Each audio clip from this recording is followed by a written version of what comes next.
कान्हा गौशाले का उद्घाटन कर राजकीय मेडिकल कॉलेज का निरीक्षण किया और मरीजों का हालचाल जाना। इसके बाद वो बीजेपी के कार्यकर्ता सम्मेलन में पहुंचे, जहां उन्होंने कार्यकर्ताओं से आगामी नगर निकाय और लोकसभा चुनाव में जुटने का आह्वान किया। ब्रजेश पाठक ने पूर्ववर्तीय सपा सरकार पर हमला बोलते हुए कहा, समाजवादी पार्टी सरकार गुंडे माफियाओं की सरकार थी, जिससे जनता परेशान हो चुकी थी।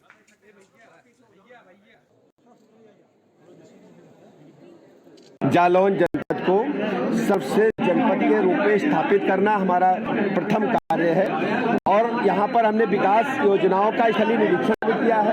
अभी कलेक्ट्रेट में हम सभी विभागों की समीक्षा भी करेंगे और जो केंद्र प्रदेश की सभी योजनाएं हैं उनको धरातल पर नंबर 1 पर लागू किया जाए, कहीं कोई दिक्कत न हो, इस बात की चर्चा भी करेंगे। नगर निकाय चुनाव में हमारे भारतीय जनता पार्टी के सभी प्रत्याशी प्रचंड बहुमत से जीते। हम कार्यकर्ताओं से बात किए हैं और शीघ्र ही हम चुनाव मैदान में जैसे ही चुनाव डिक्लेयर होगा, एक एक घर जाकर के भारतीय जनता पार्टी की नीति रीतियों को, आदरणीय मोदी जी की बातों को, आदरणीय योगी जी की बातों को जन जन तक पहुंचाएंगे और लोकसभा और स्थानीय निकाय चुनाव में दोनों चुनाव में प्रचंड बहुमत से जीतेंगे। समाजवादी पार्टी का हाल आप अच्छी तरह जानते हैं। पूरी तरह से गुंडे माफिया मवालियों को पुष्पित पल्लवित करने वाली पार्टी रही है। जनता ने उन्हें सबक सिखा दिया है। जनता सबक को कभी स्वीकार नहीं करेगी। नितिन कुमार हमारे संवाददाता हमारे साथ जुड़ चुके हैं। नितिन, आज ब्रजेश पाठक पहुंचे हुए थे, क्या कुछ खास रहा, क्या कुछ सौगात दी है जालौन वासियों को? मनीष, बता दूं कि डिप्टी सीएम ब्रजेश पाठक आज जनपद जालौन के दौरे पर रहे हैं और उन्होंने आज विभिन्न योजनाओं का शिलान्यास किया है और उद्घाटन भी किया है।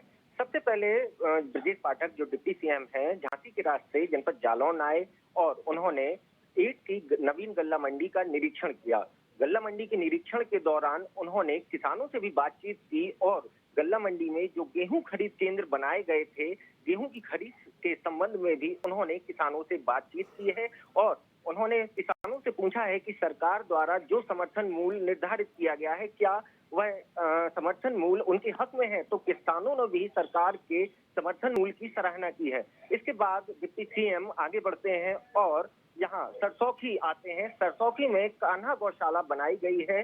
डिप्टी सीएम ने बाकायदा कान्हा गौशाला का उद्घाटन किया और वहां पर जो गायें थी उनको चारा भी खिलाया अपने हाथ से। इसके अलावा जो आला अधिकारी मौके पर मौजूद थे, उन्होंने गौशालाओं की पूरी व्यवस्था की जानकारी उनसे ली। इसके बाद डिप्टी सीएम राजकीय मेडिकल कॉलेज की ओर रवाना हुए, जो कि जालौन के जिला मुख्यालय उरई में स्थित है। वहां पर आकर उन्होंने राजकीय मेडिकल कॉलेज का निरीक्षण किया। निरीक्षण के दौरान सबसे पहले वो इमरजेंसी में पहुंचे और वहां पर भर्ती मरीजों से इलाज संबंधी जानकारी ली कि मेडिकल कॉलेज में क्या व्यवस्थाएं हैं, कैसा उन्हें इलाज मिल रहा है और डॉक्टर प्रॉपर उनको देख रहे हैं कि नहीं। हालांकि यहाँ व्यवस्थाएं दुरुस्त पाई गई और डिप्टी सीएम को जो मरीजों का जो हालचाल मिला है, मरीजों ने काफी सराहना की है। इसके बाद वो आते हैं जिला मुख्यालय उरई में, अपने कार्यकर्ताओं को संबोधित करते हैं। कार्यकर्ताओं से आगामी नगर निकाय चुनाव को लेकर रणनीति तैयार करते हैं। इसके साथ ही उन्होंने लोकसभा चुनाव में भी जुटने का उनको आह्वान किया है कि सभी कार्यकर्ता लोकसभा चुनाव में जुटें और नगर निकाय ही नहीं, लोकसभा चुनाव भी जीतकर बीजेपी की झोली में डालें।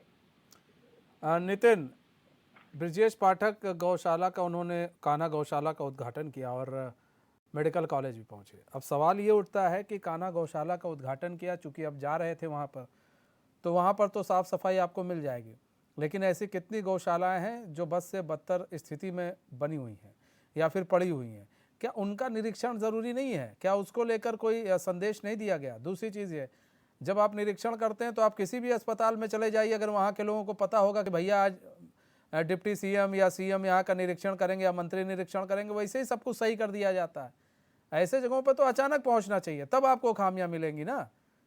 जी जी जी, बिल्कुल मनीष, बिल्कुल यही है कि डिप्टी सीएम कान्हा गौशाला सरसौखी पहुंचे थे।